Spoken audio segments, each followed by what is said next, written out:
刚刚落幕的中央经济工作会议谈的是蓝图，是经济，是数字，但真正的看点根本不在经济，而在权力。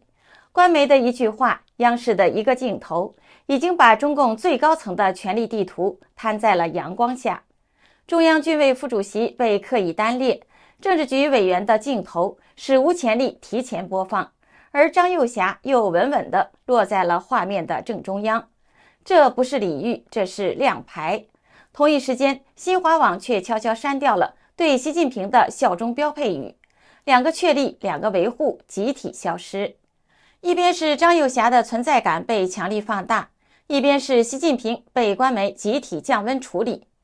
再把时间线拉长，会发现军中反腐先砍张系，再反噬习系。习近平和张又侠的内斗已经从暗流变成了正面碰撞。今天的中共高层已经不是铁板一块，而是一个内部正在分裂的红色权力场。习近平与众多的红二代恶斗，已经走到了四面楚歌的边缘，而真正握着军权的人，是不是正坐在他的斜前方看着他呢？观众朋友好，这里是大时局，我是月音。中央经济工作会议刚刚在北京举行，政治局常委全数出席。习近平发表讲话，分析当前经济形势，并部署2026年经济工作。李强做总结发言。乍看之下，这是一场例行公事的经济会议，但细读官媒用语与央视画面，却会发现真正的看点根本不在经济，而在权力。首先看官媒的用语，已经泄了底。中央军委副主席被刻意单列，央视和新华网在12月11号的报道中特别写道，出席会议的人员包括中共中央政治局委员、中央书记处书记、中央军委副主席、全国人大常委会有关领导、国务委员、最高法院院长、最高检察院检察长、全国政协有关领导以及中央军委委员等。那么问题来了，在2024年、2023年12月的同类报道中，并没有单独提及中央军委副主席，其他职务却都同样列出。那么今年被特别点名的这位中央军委副主席是谁呢？答案只有一个，张又侠。另一位刚被提拔的副主席张生民，尚未进入政治局，根本不具备被单列的资格。这就非常的耐人寻味了，因为张又侠本身就是政治局委员，按理说根本不需要再用军委副主席这个身份额外标注，但官媒偏偏这么做了。张又侠的真实地位已经被摊在了阳光下，如果张又侠没有实权，官媒大可不必多此一举。我们再看央视镜头的画面安排，也同步释放了异常讯号。央视镜头不仅破例提前时段，张又侠还被放在了视觉正中央。12月11号的晚间，镜头在扫过七常委后，不到2分钟，1分47秒的时候，就提前开始逐一扫过出席会议的政治局委员。第一轮从右往左，王毅、石泰峰、李干杰、李鸿忠、张又侠、陈文清、陈敏尔、黄坤明、王晓红。请注意，张又侠刚好位于画面的正中央。第二轮从左往右，伊利、刘国中、李书磊、何立峰、张国清、陈吉宁、袁家军、刘全国，而马兴瑞缺席画面。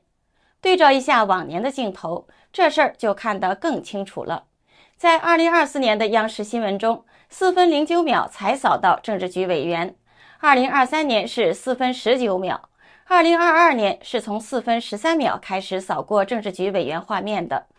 在往年镜头中，张又侠并没有被刻意凸显，位置也是相当的普通，而今年就不一样了。今年是央视史上最早时间切进政治局委员画面的，从1分47秒就各就各位，让张又侠 C 位露脸，凸显重要地位。这是巧合，还是央视在配合上意，强调张又侠的存在感呢？画面胜过语言，这个人现在已经不一样了。而这个安排正好与官媒文字中单列中央军委副主席的异常形成了呼应。还有一个细节更加的微妙，在2024年和2025年12月2次的中央经济工作会议中，当习近平等7常委入场时，央视没有给前排政治局委员的鼓掌画面，而是转去拍后排或是边座的官员了。但是在2023年，央视是有拍政治局委员鼓掌的，而且画面中就包括张又侠。那么为什么这2年不拍了呢？是怕张又侠懒得表演，拍手不够热烈吗？毕竟类似的尴尬过去并非没有发生过。时评人梅凌霜将这3个异常拼在了一起，其实已经是一张很清楚的权力地图。官媒文字刻意单列军委副主席，央视镜头刻意提前给到 C 位的张又侠。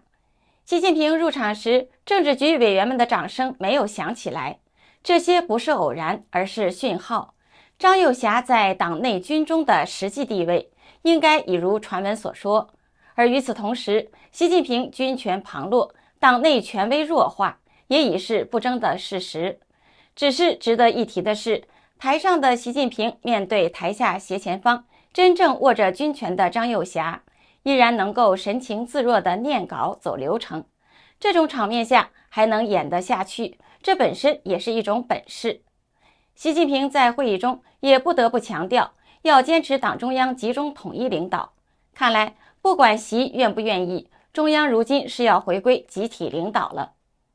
接下来插入一段工商时间，我们大时局频道会及时追踪各种重大新闻。如果您想翻墙观看我们的节目，我推荐一款非常好用的 VPN 神盾 VPN。我和我们团队的人觉得这是目前真正值得信赖的安全 VPN。为什么这么说呢？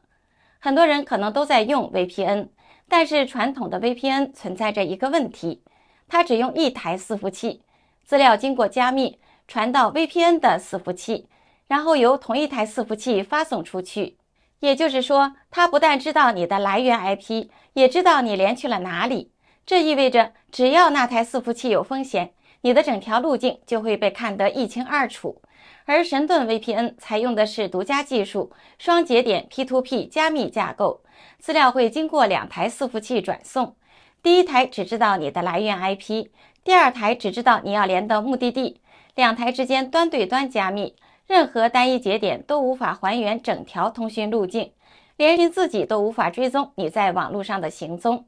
除了安全，神盾 VPN 的速度和稳定性表现也很出色。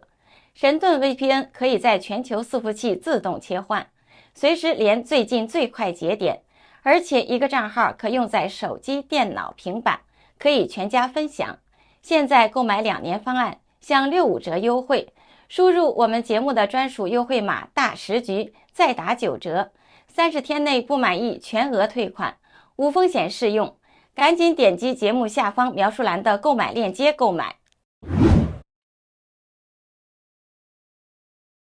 最近新华网的另一篇看似平淡的报道，其实也是暗藏玄机。12月8号，中央政治局委员、中央政法委书记陈文清在北京为中央和国家机关党员做了一场深入学习习近平法治思想的专题辅导。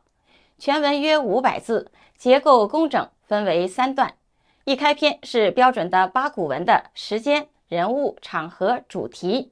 第二段提到了一句对习近平法治思想的评价，后面接着讲学习之后要如何保障公平正义，推进依法治国等等这些鬼话。最后一段列出了参与单位与人数等。乍看之下一切正常，没有问题，但熟悉中共话语体系的人却看出了问题。陈文兴在捧习，新华网却在删除捧习，通篇少了最关键的效忠标配。如果只看新华网，还以为是陈文兴讲话收敛了，但政法委官网、长安网和中央党校主办的学习时报却帮忙泄了底。真正的讲话不是这样的。长安网除了转发新华社的报道之外，还转发了学习时报的头版，全文刊登了陈文清的讲话，结果一对照，立刻露馅了。原文中的陈文清依旧火力全开，肉麻到不行。什么一切成绩的取得，根本在于以习为核心的党中央领航掌舵，根本在于习思想，特别是习法治思想的科学指引，以及熟到不能再熟的吹捧习近平的那套2个确立2个维护，也就是俗称的2442。这一整套在新华网报道的版本里被明显的淡化，甚至直接消失。同一个人，同一场会议，为何官媒的报道会选择性失忆呢？而更耐人寻味的是，就在11月27号，新华社报道陈文清主持中央政法委全体会议，传达习的指示时，同样没有出现这套效忠标配语。这就不是偶然，而是模式了。还是刚才的问题，为什么新华网要主动帮陈文清降温捧习？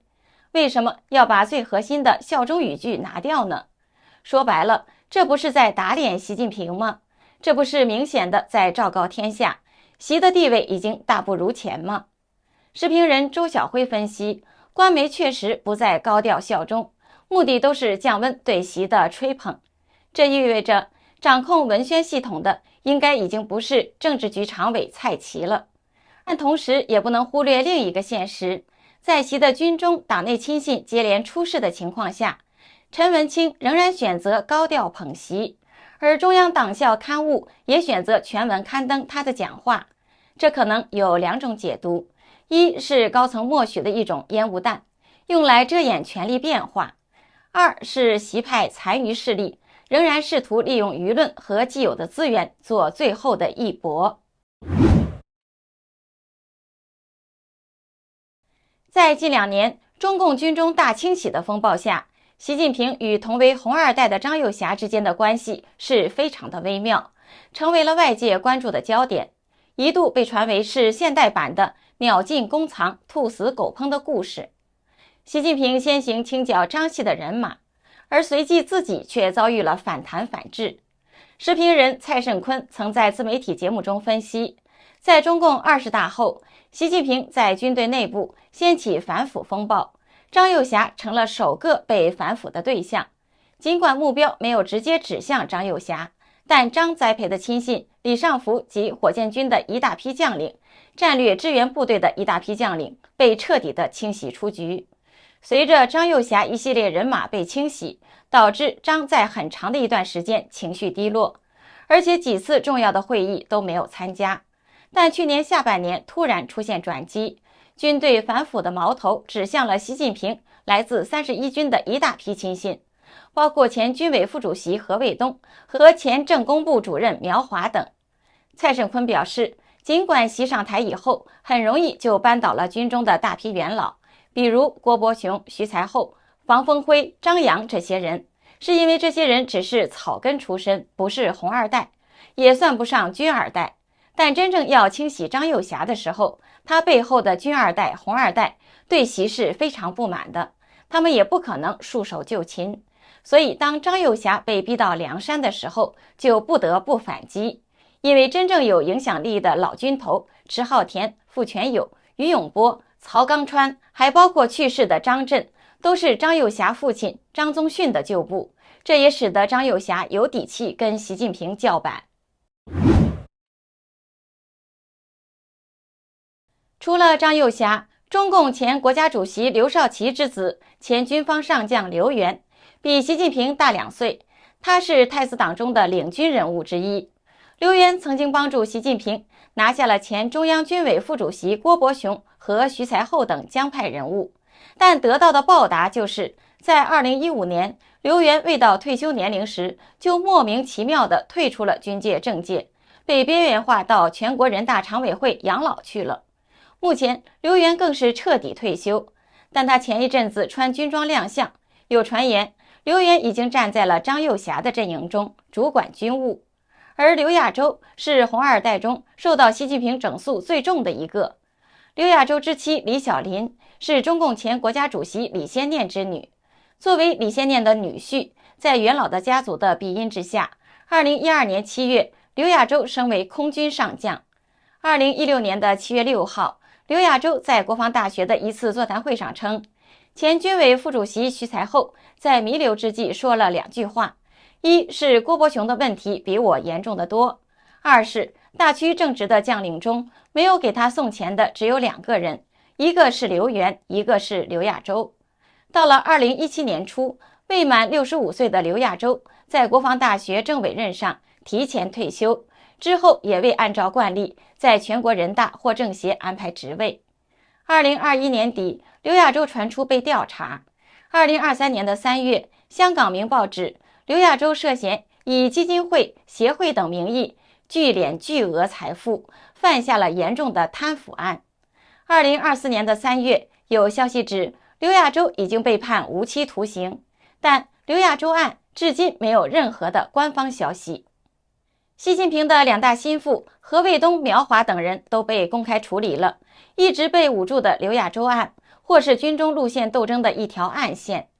自从习近平上台以来，和多个红二代家族陆续交恶，树敌遍布体制核心，如今已经是四面楚歌之势。红色政权或许在红二代的终极内斗中被亲手撕裂。这里是大时局，感谢您的陪伴与思考，请订阅、分享并打开小铃铛，一起在动荡中坚守真相，在黑暗中点燃希望。